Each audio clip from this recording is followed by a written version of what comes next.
भोंदू अशोक खरातला आज राहता न्यायालयात हजर केले जाणारे राहता शहरातील समता पतसंस्थेतील बनावट खाते प्रकरणी त्याची चौकशी सुरू आहे। तर 56 व्यक्तींच्या नावे 100हून अधिक बनावट खाती उघडल्याचं समोर आलेलं होतं। शिर्डी पोलिसांनी खरातचा दोनदा ताबा घेतलाय। प्रतिभा चाकणकरांसह अनेक जणांच्या नावे समता पतसंस्थेत बनावट खाती आढळलेली आहेत। आढावा घेतलेला आहे आमच्या प्रतिनिधींनी, आपण पाहूया।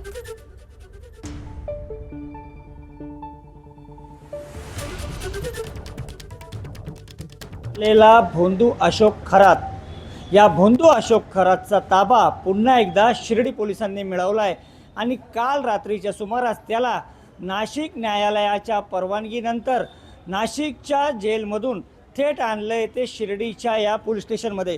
शिर्डीमध्ये त्याच्यावर 2 गुन्हे दाखल होते। पहिला होता तो जमीन खरेदी विक्री प्रकरणातील फसवणूक आणि दुसरा होता तो राहता शहरातील समता पतसंस्थेत उघडलेली बनावट खाती।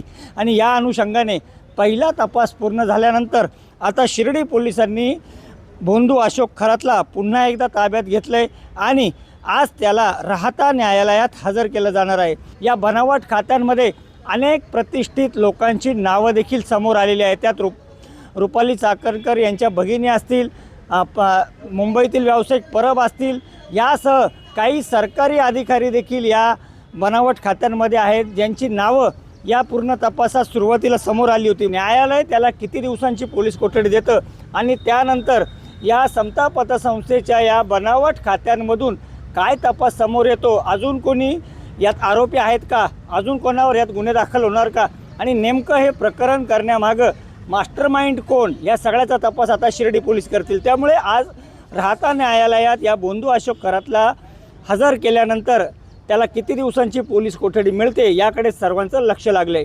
नितीन ओझा, एबीपी माझा, शिर्डी। एबीपी माझा, उघडा डोळे बघा नीट।